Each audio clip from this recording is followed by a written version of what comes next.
अस्सलामुअलैकुम वरहमतुल्लाहि वबरकातुहू। नाज़रीन किराम, कंज़ुल ईमान की इम्तियाज़ी ख़ुसूसियात पर कुछ बातें आपके सामने रखने की कोशिश कर रहे हैं, जिसमें से ये हमारा चौथा एपिसोड है। इसमें हम कंज़ुल ईमान की मानवियत और मक़सदियत पर कुछ बातें पेश करेंगे। नाज़रीन किराम, आला हज़रत के तर्जुमाए कुरान का तीसरा इम्तियाज़ी वस्फ़ मानवियत और मक़सदियत है। अगर कामिल गैर जानिबदारी और किसी किस्म के तासुब से बालातर होकर आला हज़रत फ़ाज़िल बरेलवी अलैहिर्रहमा के तर्जुमा का मुताला किया जाए तो ये हकीकत सामने आ जाती है कि जो मक़सदियत और मानवियत आयत कुरानी का इम्तियाज़ है, उसकी कामिल झलक आला हज़रत फ़ाज़िल बरेलवी के तर्जुमा में भी बख़ूबी मौजूद है।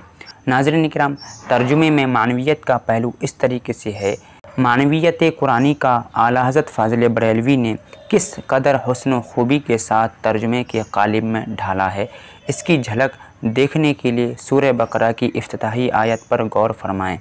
इरशाद होता है, अलिफ लाम मीम ज़ालिकल किताबु ला रैब फ़ीह।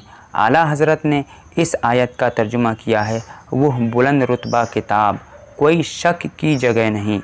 अहले इल्म जानते हैं कि ज़ालिका इसमें इशारा बईद है, जो दूर की अशिया के लिए बोला जाता है। करीब की चीज़ के लिए हाज़ा का लफ्ज़ इस्तेमाल होता है। काबिल गौर बात यह है कि कुरान तो पढ़ने सुनने वाले के करीब है, दिखाई भी देता है, पढ़ा और सुना भी जाता है, लेकिन यहाँ इसमें इशारा करीब यानी हाज़ा इस्तेमाल नहीं किया गया, बल्कि ज़ालिका लाया गया। ज़ालिका के इस्तेमाल की हिकमत जानने के लिए आप जितने तर्जुमे चाहें देख लें, किसी तर्जुमे में वो मानवियत वो हुक्म दिखाई नहीं देती जो इसमें इशारा बईद के इस्तेमाल के मुज़म्मर है। ये इम्तियाज़ सिर्फ़ आला हज़रत फ़ाज़िल बरेलवी अलैहिर्रहमा को ही हासिल है कि उन्होंने कंज़ुल ईमान के क़ालिब में इसमें इशारा बईद के इस्तेमाल की हिकमत वाज़ेह करके रख दी है।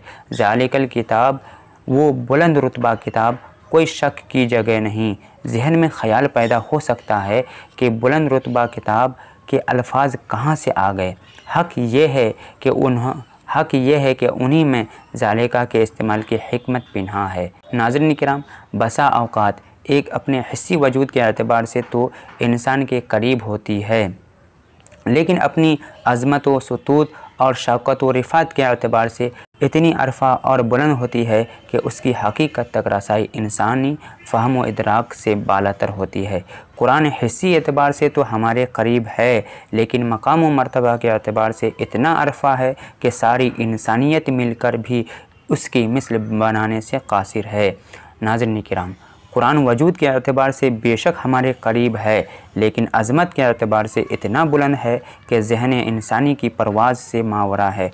लिहाजा कुरान की अज़मत व बुज़ुर्गी, रिफ़ात व अज़मत ने ज़ाहिरन नज़दीक होते हुए भी उसे फ़हम इंसानी से दूर बना दिया है। इसी हिकमत के तहत आला हज़रत ने ज़ालिकल किताब का तर्जुमा वो बुलंद मर्तबा किताब किया, यानी वो उलू व मर्तबत किताब जिसकी हकीकत तक कोई नहीं पहुँच सकता। इस नौइयत की इल्मी हिकमतें जो बसा औक़ात तफ़सीरों के औराक़ पढ़ लेने से आश्कारा नहीं होती, कंज़ुल ईमान के मुताला से फ़ौरन सामने आ जाती हैं। फ़िल हकीकत कंज़ुल ईमान इतना जामिया, दक़ी और भरपूर तर्जुमा है, इंसान को 20 तफ़सीरों के मुताला से बेनियाज़ कर देता है। इसी तरह ला रैब फ़ीह का तर्जुमा करते हुए अक्सर मुतरजमीन ने शक की माहियत को मुतय्यन कर दिया है। मसलन ये वो किताब है कि इसके इलाही होने में कोई शक नहीं, वगैरह वगैरह। साफ़ ज़ाहिर है कि शक एक नौइयत का नहीं, कई किस्म का हो सकता है। कुरान हकीम ने शक की किसी नौइयत को मुतय्यन नहीं किया। ला रैब फ़ीह में तनकीर की वजह से उमूमियत व इस्तिग़राक़ पाया जाता है, इसलिए ला रैब फ़ीह का माने होगा कि ज़हन इंसानी में जो और जिस तरह का शक भी पैदा हो सकता है, कुरान उससे पाक है। कुरान हकीम में शक की नफ़ी जितने वसी माने पर दलालत करती है, आला हज़रत फ़ाज़िल बरेलवी ने ला रैब फ़ीह का तर्जुमा इसी मानवी वुसअत से पाक है। नाज़रीन किराम, आला हज़रत फ़ाज़िल बरेलवी अलैहिर्रहमा का तर्जुमा मक़सदियत के एतबार से भी अपना सानी नहीं रखता।